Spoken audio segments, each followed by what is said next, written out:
기분 좋은 습관 KBS 오늘 아침 1라디오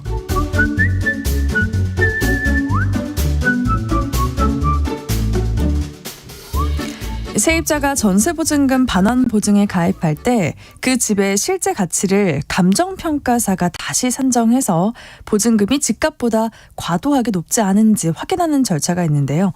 이때 집값이 너무 낮게 평가되면 그만큼 보증해 줄 수 없다는 의미가 돼서 반환 보증 가입이 어렵게 됩니다.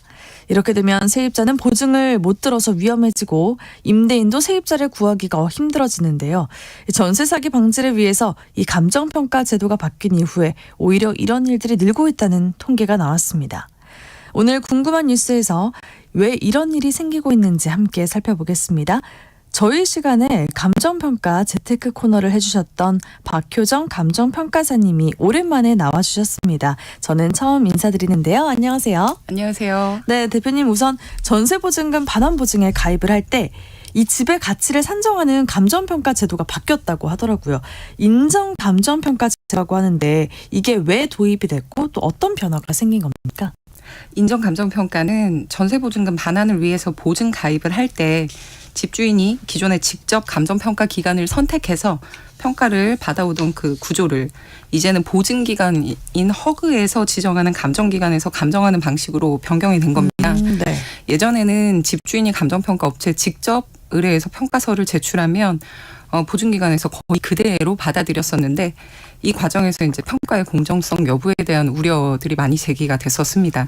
그래서 지금은 집주인이 감정기관을 선택하는 것이 아니라 허그가 지정한 감정평가 기관의 평가를 해서 평가 과정의 투명성을 높이자 그런 취지로 도입된 제도입니다. 네, 여기서 그 감정평가라는 건 단순히 집값을 매기는 것이 아니라 내 전세 보증금이 안전하게 지켜줄 수 있느냐 그걸 결정하는 기준선 같은 거죠? 예, 맞습니다. 그 허그에서는 이제 감정평가액을 집값으로 보고 그 집값의 90% 수준까지 전세금을 보증해주고 있는데요.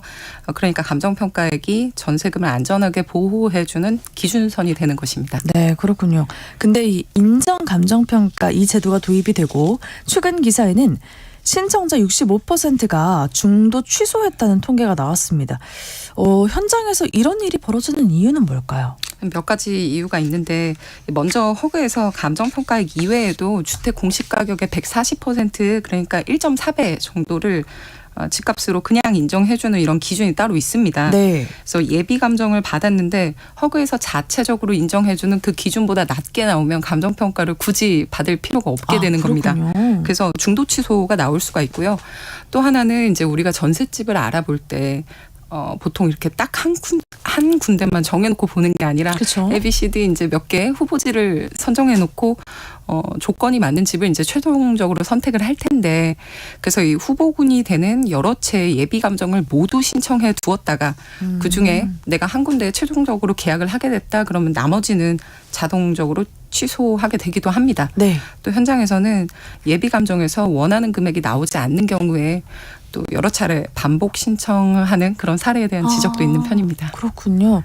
그러니까 여러 가지 이유들이 있는데 그 문제는 감정평가 금액이 실제 전세 보증금보다 낮게 나와서 보증 가입이 안 되는 경우가 많다는 지적이 있거든요. 네. 제도가 개선이 되고 나서 왜 감정가가 더 낮게 책정되는 지적이 나오는 걸까요? 이거는 이제 시장 구조와 연결이 된다고 생각합니다. 단독주택이나 빌라 같은 이런 비아파트 시세가 과거보다 하락을 했다는 게 가장 큰 이유라고 보는데 네. 부동산 상황, 시장 상황을 기준으로 살펴보면 2021년 이전에는 이제 코로나 시대라 그래서 저금리가 이제 좀 상당 기간 유지가 됐었는데 그때는 금리가 낮으니까 전세 자금 대출을 받는 게 용이했고 네. 그래서 이제 전세가가 좀 올랐던 경향이 있었습니다. 그런데 2022년에 이후에는 금리가 오르게 되면서 동반해서 이제 빌라의 전세 가격들이 떨어지게 되고 또 일부는 전세가가 매매가를 초과하게 되는 이른바 역전세 현상이 발생하는 경우도 많았습니다. 결국에 이제 이 시장이 좀 하락하면서 자연스럽게 시세가 하락했고 그로 인해서 감정평가액도 하락했다. 뭐 이렇게 보는 겁니다. 그렇군요. 그러니까 단독주택이나 다세대 주택은 취소율이 70%에 가깝다고 하더라고요. 이런 주택들은 시세가 더 하락하고 그래서 감정가도 더 하락했다라는 말씀을 해주셨는데 네. 근데 이런 주택이니까 감정평가가 더 중요하지 않을까라는 생각이 들거든요. 맞습니다. 근데도 왜 감정평가 취소율이 더 높아질까요?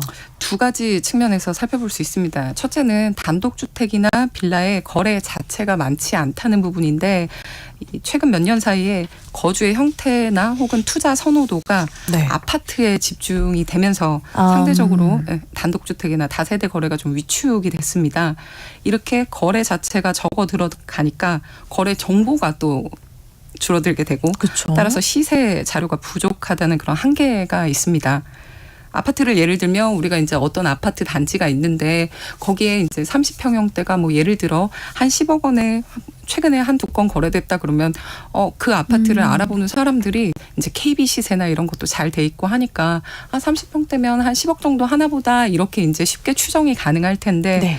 단독주택 같은 경우를 보면 토지의 위치나 모양, 토지가 생긴 모양이나 아니면 도로가 어떻게 접해 있는지, 건물은 뭐 또 어떤 구조로 돼 있는지, 평수는 어떤지에 따라서 이 개별성이 너무나 다양하기 때문에 일률적으로 시세가 형성되지 않는 뭐 그런 특징이 좀 있습니다. 그러니까 시세와 관련돼서 정보가 좀 상당히 비대칭화되어 있는 재화이다. 이런 특징이 있는데 그 시세를 추정하는 게 조금 까다롭다라는 말씀이신가요? 바로 그겁니다.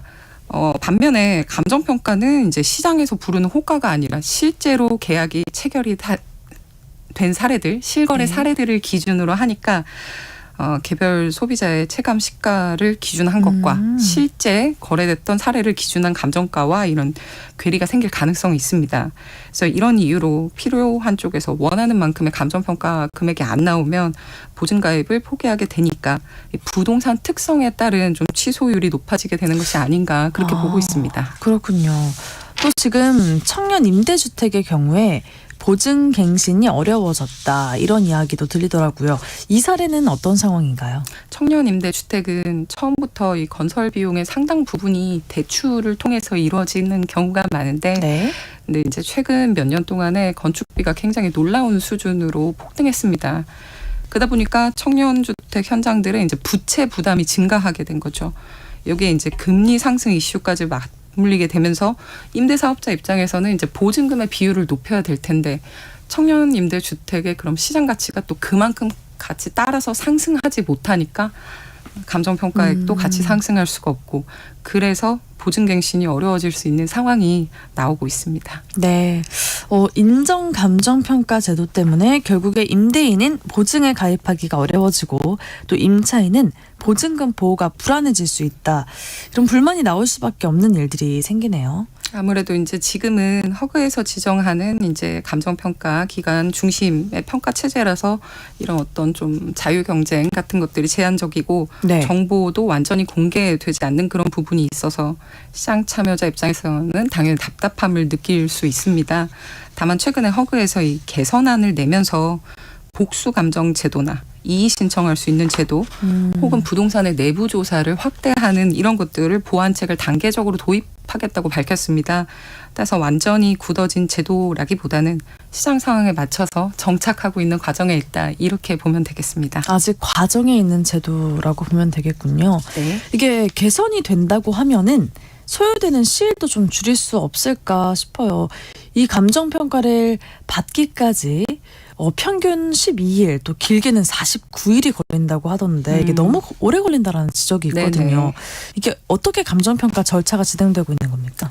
그러니까 49일이면은 7주인데 그러니까요. 너무 그만큼 길어요. 걸렸다는 거는 좀 상당히 예외적인 상황이라고 생각해요.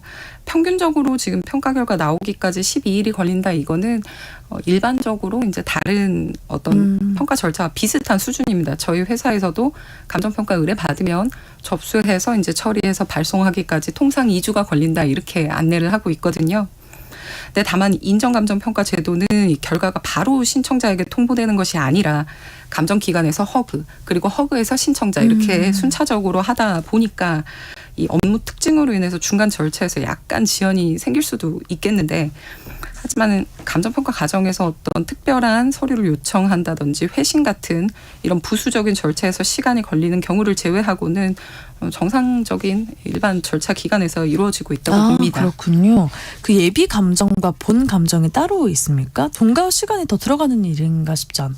싶거든요. 네네. 예비 감정은 이제 현장 조사 없이 우리가 서류만 검토해서 계략적으로 평가 금액이 얼마가 나오겠다 이렇게 알려드리는 거예요. 그래서 이 정도 금액이면 보증이 가능하겠다 이런 본감정 진행 여부를 결정하기 위한 사전 절차입니다. 이런 예비 감정은 허그 인정 감정기관에서 무료로 제공하고 있어서 네. 별도의 비용이 들지는 않습니다. 그렇군요. 그 앞서 말씀을 해주신 그 개선안에 대해서는 구체적으로 어떤 이야기가 나오고 있습니까? 크게 세 가지 방향 나오고 있는데 첫 번째는 예비 감정을 2곳 이상의 기관에서 하는 복수 예비 감정 도입. 그다음에 두 번째 예비 감정가가 부당하다고 느끼는 경우에 이의 신청할 수 있는 이 이의 신청 절차 신설. 그리고 마지막으로 여건에 따라서 부동산의 내부 조사를 시행하는 내부 조사 허용 확대 부분입니다. 이게 아무래도 평가의 객관성이나 개별 부동산 특성에 맞춘 현실성 확보 내지는 이제 감정가 재검토와 관련된 내용들이니까 네. 소비자 측면에서도 굉장히 반가운 내용이라고 봅니다. 네, 빨리 개선이 되면 좋겠네요. 마지막으로 이 제도와 관련해서 청취자들이 기억하면 좋을 한 줄 정리 혹은 팁 같은 게 있을까요? 네. 전세보증 가입과 관련한 이런 불확실성을 줄이기 위해서는 감정을 신청하려는 특정 부동산을 대상으로 주변의 호가가 아닌 네. 실제로 거래된 그 비슷한 사례들을 수집해서 이거를 기준으로 전세가를 협상하시면 좋겠고 또 앞서 설명드린 것처럼 최근에 예비 감정가에 대한 이의 신청이 가능하도록 제도 개선안이 나왔다고 하니까 네. 알아두시면 도움이 되겠습니다. 네, 감사합니다. 오늘 궁금한 뉴스 시간에는 전세보증금 반환보증 가입 때 논란이 되고 있는 감정평가 제도의 문제와 또 개선 방향에 대해서 알아봤습니다. 박효정 감정평가사와 함께했습니다. 고맙습니다. 감사합니다.